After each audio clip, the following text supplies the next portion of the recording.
there were a lot of platforms with social media and others that would allow for you to tell a story, but then who owns the data? And for us, I think it began to crystallize, oh, like there's a space here for a company that honors ethics, that honors privacy, that really empowers the user to own their data, that has also the ability to evolve as the data format evolves. Hi, I'm Rachel Kraus. And I'm Caryl Stern. And we are here to explore and unpack the essence, architecture, and DNA of purpose across industries, professions, relationships, and even within paradox. So on this podcast, we're going to unlock the stories and the journeys of our guests. We're hoping to unlock pathways to grow, to gain, and to give. Thanks so much for joining us. Welcome to Listen on Purpose. We are your hosts, Rachel Kraus, Caryl Stern. and we are thrilled today to welcome Luis Duarte, the founder of Amoofy, which is a platform that harnesses the power of storytelling to drive connection and to drive impact and growth for you, either as an individual, for your family, or for your organization. Basically, it is a platform that's capturing moments that matter. Luis, thank you so much for joining us and for being with us today. A pleasure. Louise, so fun to have you here today. I'm really excited.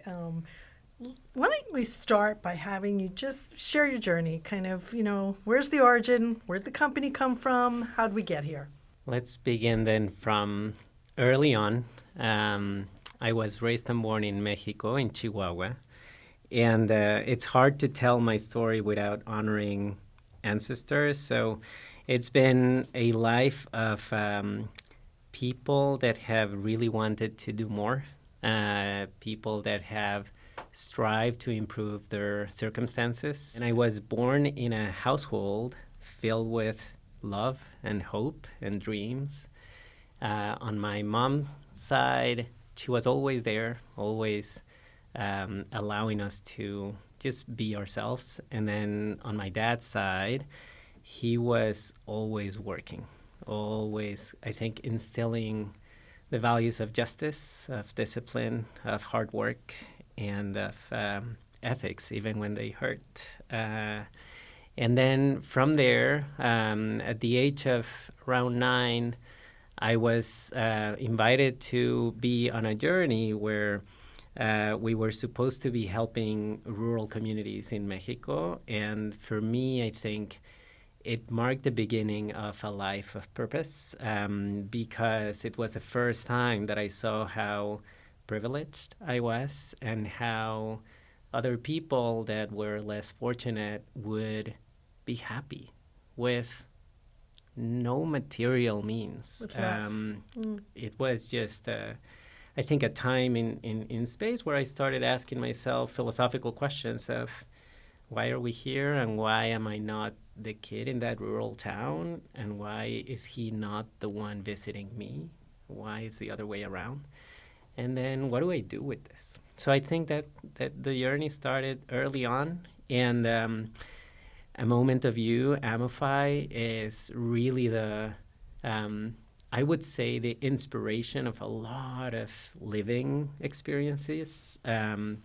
Beginning with about 6 years ago when my dad fell ill. He was in a coma for about 2 months. And when I was in Denver, Colorado, and I flew to El Paso, Texas that night, crossed the border, and I started caring for him. He was in the ICU. The doctors wouldn't tell me exactly what happened, but he was just there. I didn't know if he was listening or not, or if he would recover. But then I think that night I went back to his apartment where I was staying, and I realized that I never captured his story, that I never captured his wisdom. And we have always been close, but he was always my mentor, both personally and professionally. He's since then recovered. He's doing okay. He didn't go back to who he was, but he's doing well.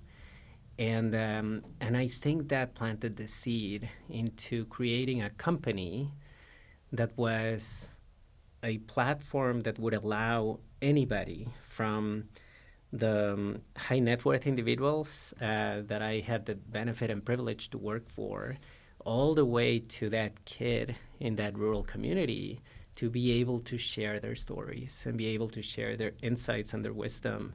Because I think humanity will benefit from it. As an individual, when you share your story, you benefit. The listener benefits. And then I think if the user decides to give the permission for that story to be shared, then we all benefit. And I think it's part of the medicine that we need as a society right now. So that's how it all started. So I'm going to come back to the company in a minute. Let's talk about your dad. Tell me about him. My dad was a rebel. He was one of 8 siblings. I remember visiting my grandmother's home, and it's still is in a very, I think, vulnerable neighborhood in Chihuahua, very close to the canal, the only river that goes through the city. And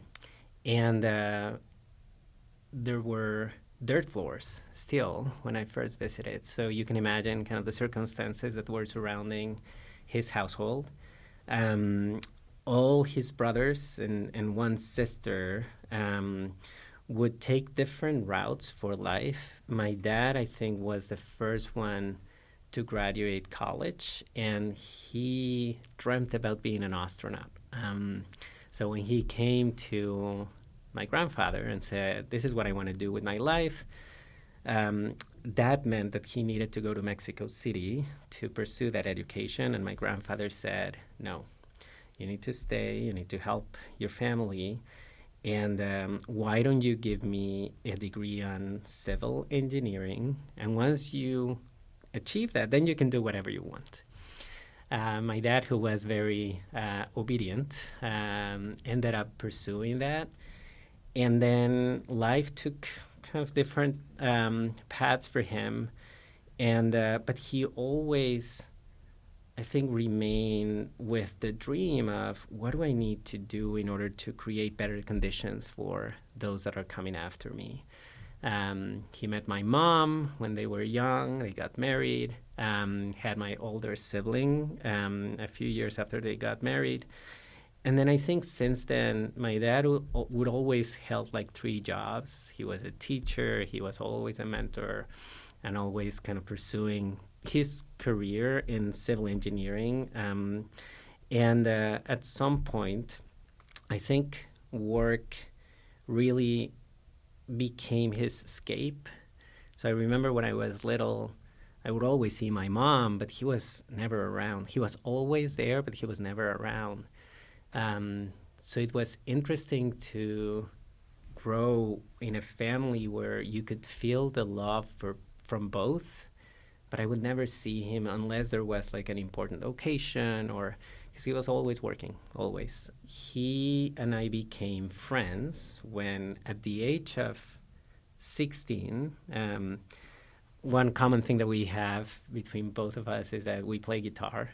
So at the age of 16, I wrote him a song. And the song was part of recognizing that I had really missed him throughout many years. Part being like mad at him. And then the other part of the song was really saying, thank you and I love you. And I think through that song that was able to bring us together again, then we became really good friends. That's why I think when he was facing those health conditions, for me was a wake-up call, because he had really given me so many lessons throughout life. And now that I had my kids, I was like, how do I'm going to like preserve those life lessons and that wisdom, because I know those things are so important to who we are as a family, and I want my kids to really get to know their grandfather. We still speak on the phone every time that we can, and I use the platform to actually record a lot of things from him. There was one question that I asked him about, could you tell me what was your favorite toy when you were little? And can you describe it to me? And that inspired like this hour-long conversation. But we never have the intentionality and those open-ended questions to really dive into those conversations. So I'm really grateful that he's still around. And now I have a lot of audio and video of him that I can share with others. So it's interesting because the catalyst to uncover that was a negative or a traumatic event. And you're in the space of creating, I guess, positive connection to storytelling in terms of how to convey the power of drawing down on that and drawing that from within and then drawing it out without it necessarily needing a catalyst or something negative that happens. Like, how do you think about that and how do you convey that? That's a great question, Rachel, because some of the things that as a team now with the company we have been thinking about is on the business side, who is our early adopter, right? How do we make sure that this becomes important before there's a loss or a traumatic event? It's very interesting to see that there's a type of person that somehow they know that this is important. This user will be someone that is very reflective. They journal. They are kind of on the philosophical spectrum. And they see life as a way to impact others, whether it's through their own improvement or offering some advice. So that's one person that I think we have been identifying. There's another profile where you have life milestones, whether you have your first kid or you are experiencing a 50-year-old celebration of somebody that you love, or there's specific moments where the brain, I think, just opens and you get to understand why it's important to capture some of these stories. I think as humans, we have been wired with when you're old, you're going to pass, but that's not me. Like, it will happen to everybody else except me. And then I think as you grow older, you always think that you're younger. Definitely. Yeah. It's an inverse correlation. Right. And there was this beautiful book that somebody recommended to me. It's called The Final Letters. And it's a father that, for some reason, he realizes that he is not going to be there forever. And he has 3 young kids and a lovely wife. And he sits down on a flight, 4-hour flight, and brings down his pen and writes a goodbye letter to each one of them. And when I started reading that book, it's very hard to hold the tears. It's super emotional.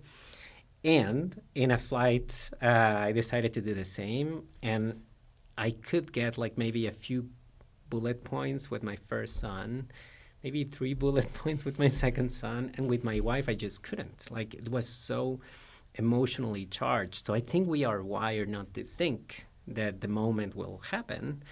And there's one thing that also has become very apparent. I started interviewing my kids. So on my way here, I was actually listening to Mauricio's recording about 2 years ago when we were testing some of the questions. And it was very interesting because I had a few psychologists helping us with the list of questions. And I went back to my 8-year-old son back then and I said, hey, would you see the list of questions and just tell me if you would be able to answer them? And he looks at the questions and he begins like reading the first question out loud and then answering it. I'm like, wait. So I clicked the record button on my iPhone device. And I was listening to his responses because the wisdom that comes from an 8-year-old is so authentic. It is. It's so authentic. Amazing. So I think continuing to say that you don't need to go through a traumatic event, that you have incredible wisdom that surrounds you, and understanding that your life story has incredible wisdom that you should share.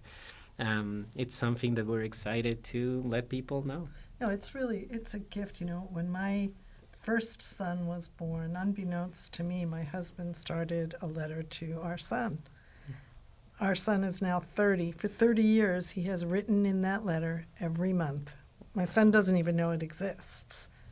But it has captured 30 years of his thoughts, his feelings, what's gone on in our children's lives. And I found out about it about 10 years ago. He gave it to me to read.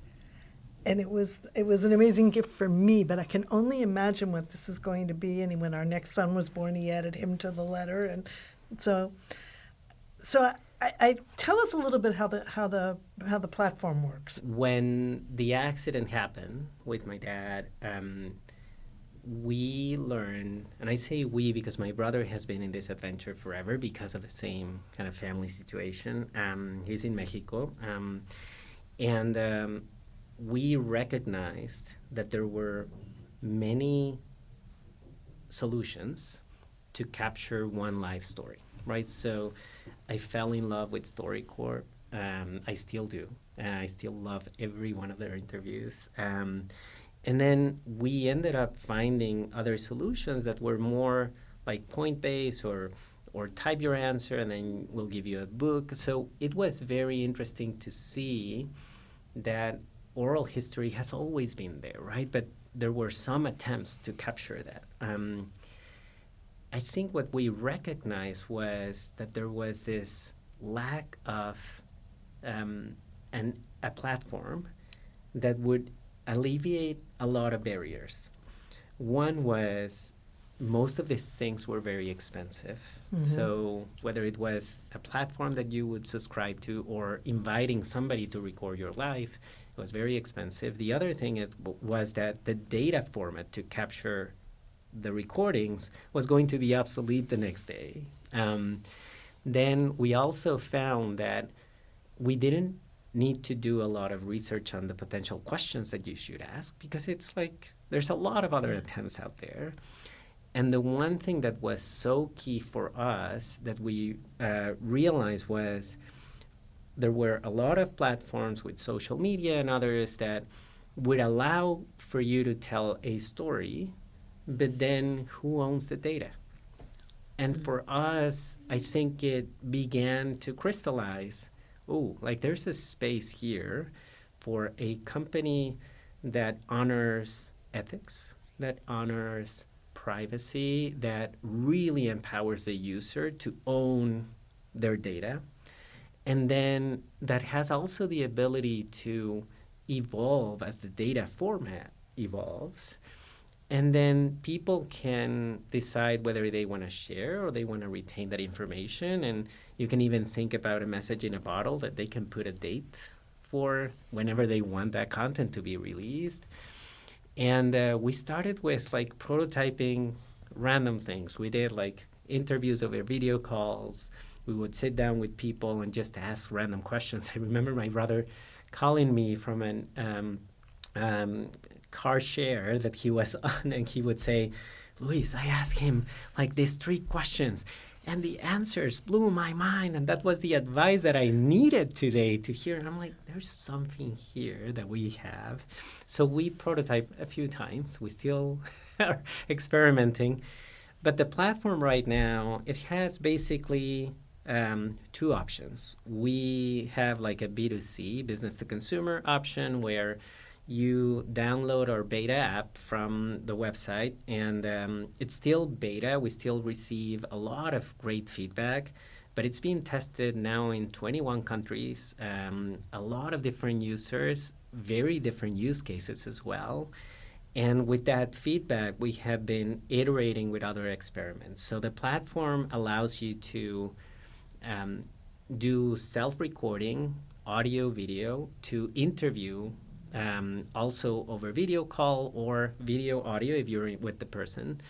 And it prompts you with questions that are, I think, relevant to the topic that you choose. and you see the question while you're interviewing someone. So it's not like, what was the question that I need to answer or need to ask?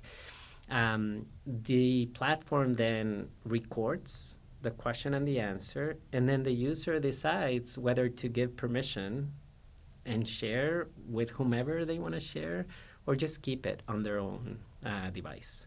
It's all encrypted, it's all secured.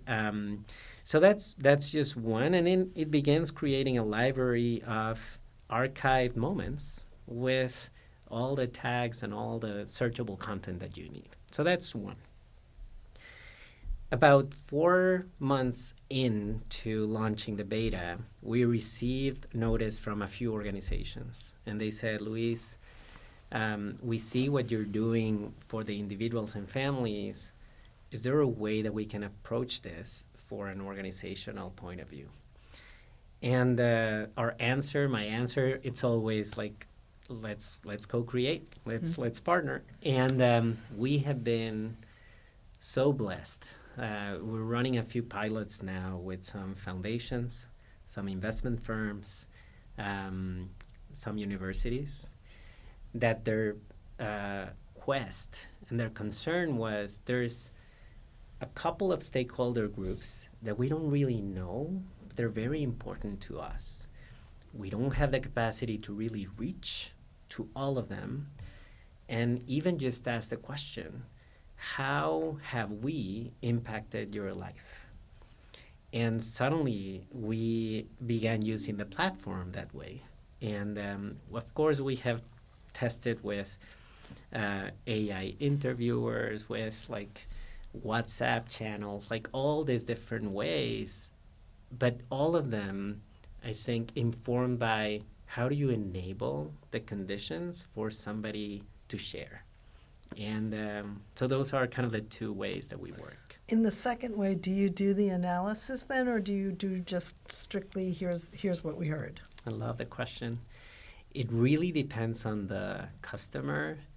We have the ability to do a lot of different things. And one of the things that we have learned is that the customer will say, I only need to hear the voice. Like, don't maybe like combine them, maybe tell us what are the insights. And then when we show them the power that we have now with the current technology, they're like, we want it all, and we want to continue building on this. There's always a question of how do you ensure ethical management of data? How do you ensure that if I want to know what's generative with AI and what's authentic, like, can you help us? So all the engineering decisions that we're making in the back end, it's always with the emphasis of my dad's stories are in the cloud, so don't mess with my stories. Right. Let's protect those. Yeah, so they know the integrity behind the product because I'm the one pushing it. So, yes. One of the things you mentioned earlier on, and one of the things you learned from your father, was he was always working, and that the value around ethics, even if it hurts. You mentioned that earlier. How have you seen that kind of interplay into your establishment around the ethics and conduct in terms of what you're doing? Great question. So I think the three of us have been working in the impact space for quite some time.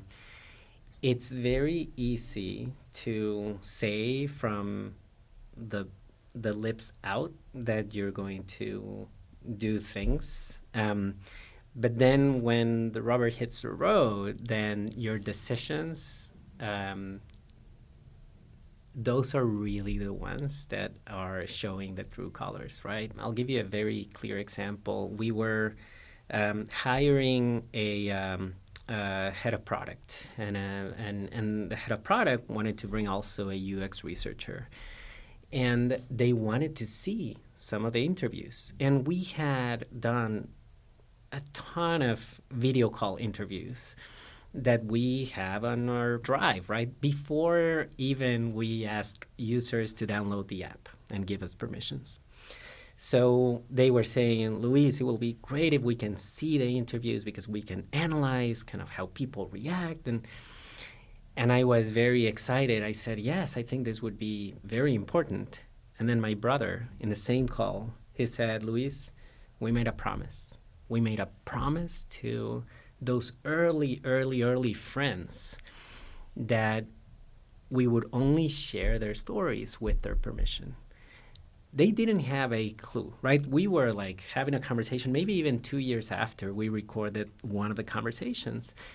And that moment for me, Rachel, made me so proud of not only how my brother reacted, but how the team saw who we were as a company. So in the next team meeting, I called him out. I said, Paco, I just want to celebrate you because you upheld the values of this company in a way that even I forgot because I was very excited. So I think it's now in our DNA as a company to ensure that it's very important. And I think it will be a defensible strategy as we continue to grow. I think especially with generative AI and with how a lot of companies are saying, hey, connect me to your Facebook feed or LinkedIn feed and I'll clone you and I'll have a great memoir of your life.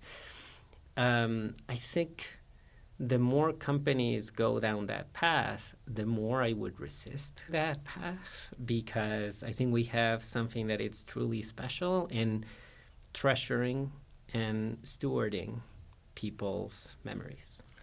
So when you think about monetizing all of this, how do you set your fee structure then?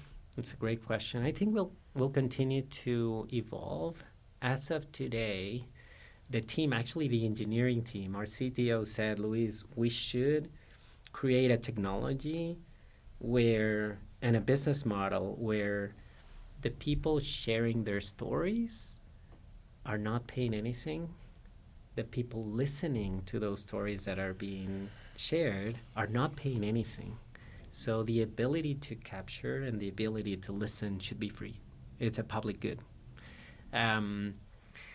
Then, if people would then ask for the analysis, ask for a different way to store, to do video reels, audio reels, to stitch grandpa stories or to stitch something else, then yes, then we can charge. That will be our business model. And it came more alive because I was working with one of the largest favelas in Brazil. And again, Caryl, you and I have been part of this ecosystem of families that have incredible resources. And you could immediately see why for that type of customer, this is important, right? They think about legacy. They think about instilling the values in their foundations, in their generations.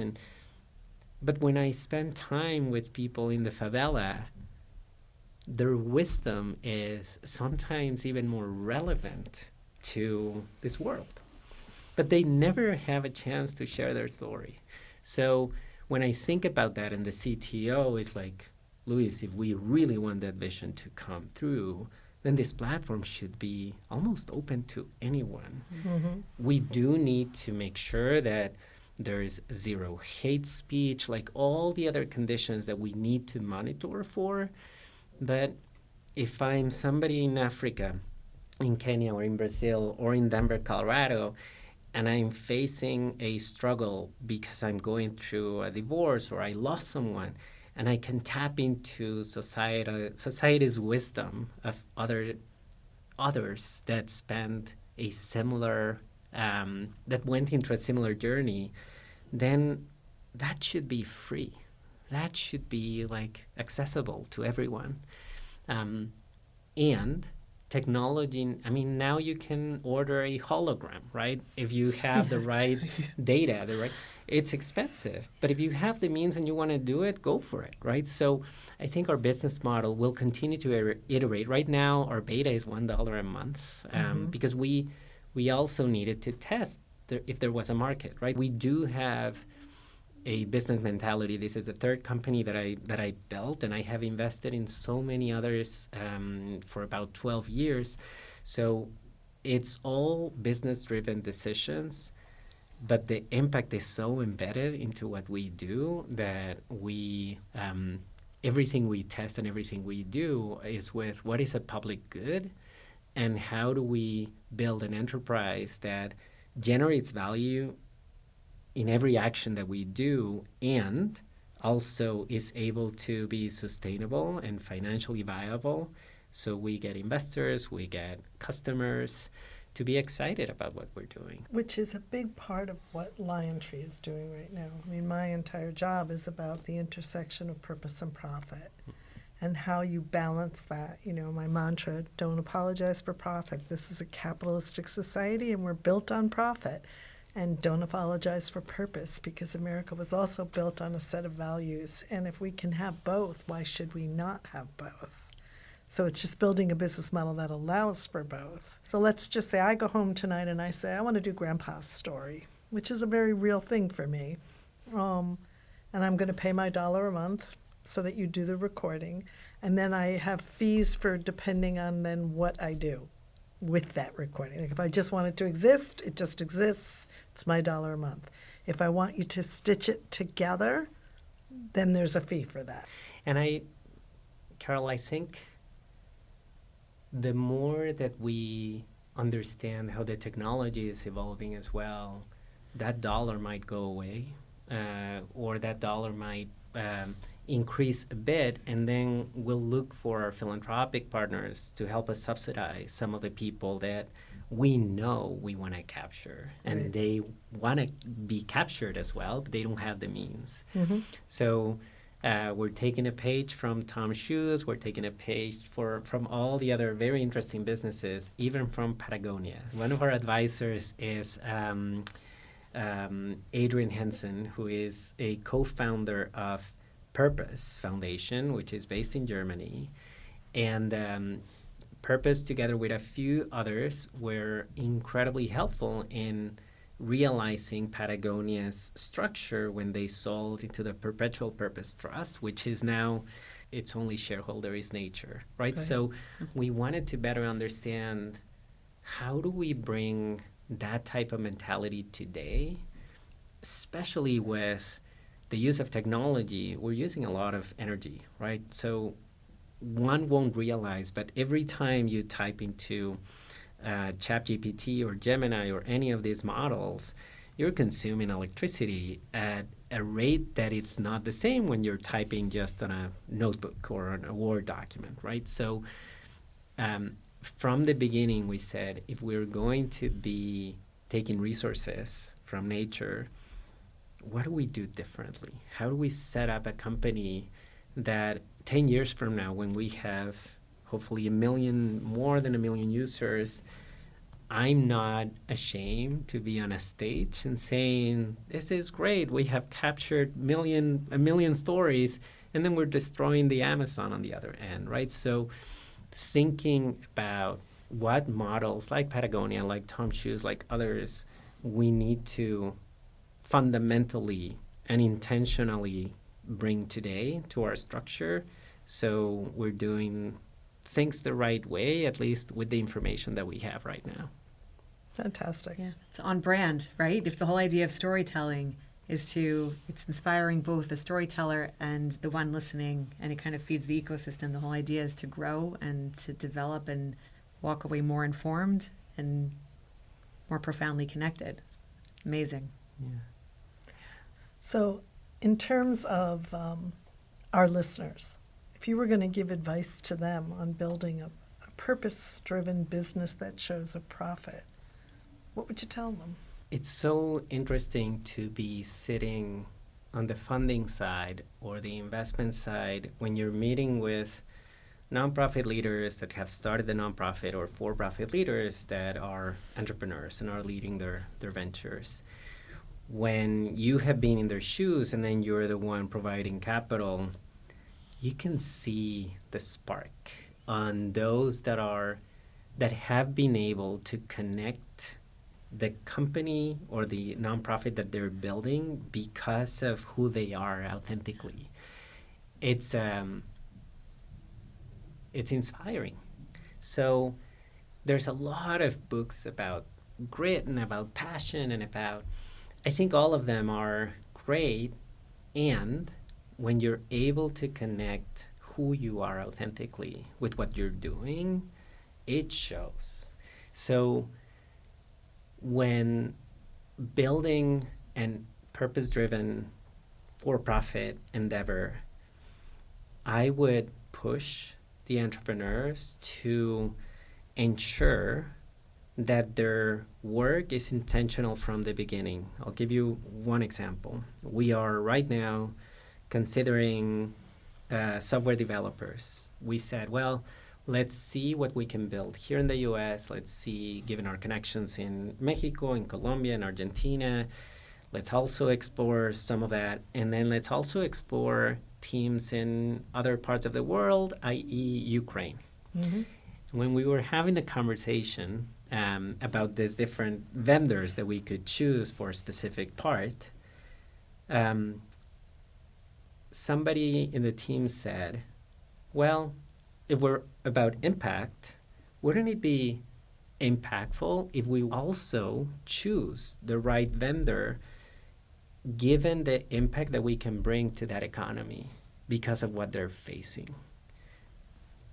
That was very impactful, because then you could see, wow, if we are able to bring, even if it's $100 or $100,000 of contracts to a war zone or a conflict zone, that's impact.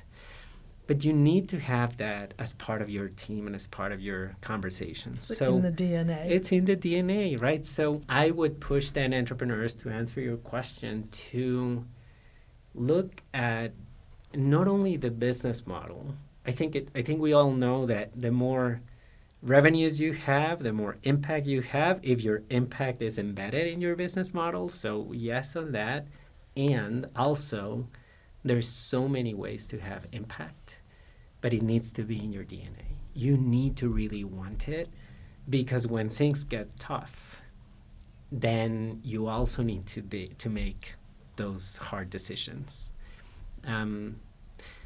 With my second company, it was a recycling company. We were trying to mimic waste management, but in Mexico.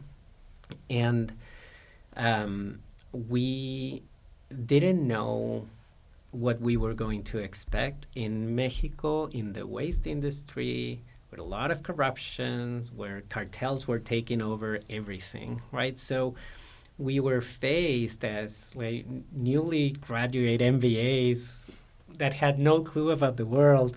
We were faced with very challenging situations. I remember a few times having in front of me an AK-47 rifle with two folks like threatening my life, and I had a 2-year-old. It was no fun, right? And you needed to be very creative in those moments to like make choices incredibly fast.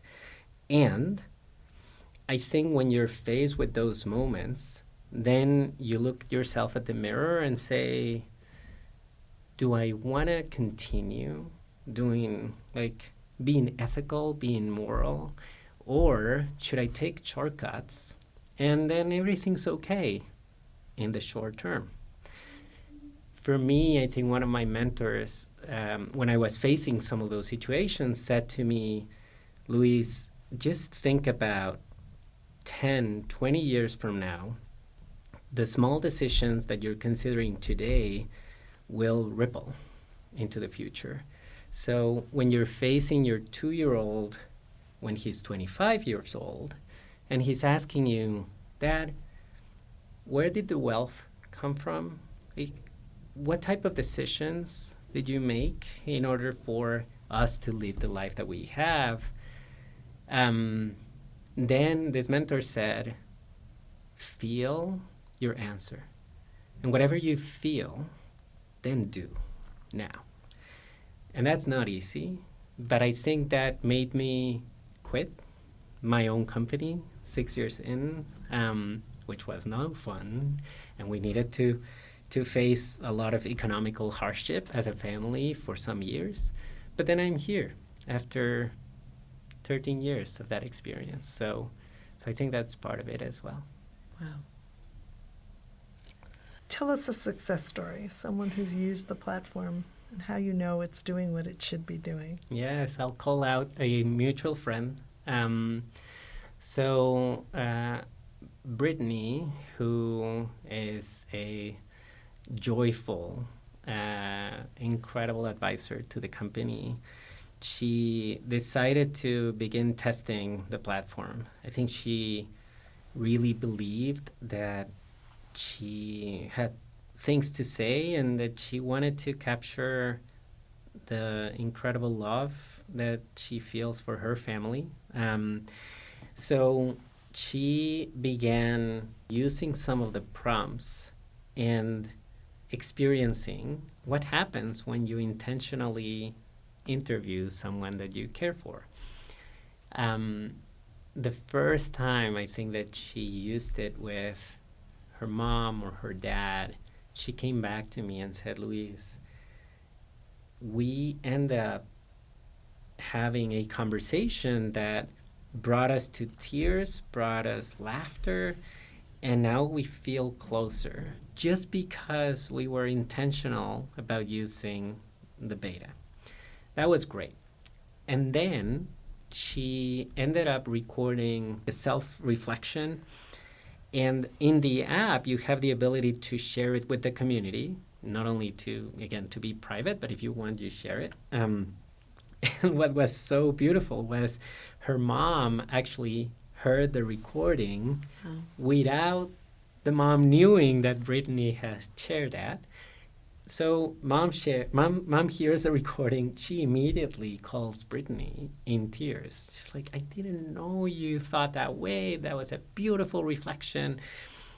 And for me, I think there's two things there. One, the platform is doing what it's intended to do.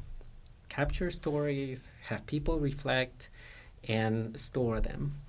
But the most important thing for me, the success story, is it's bringing people together.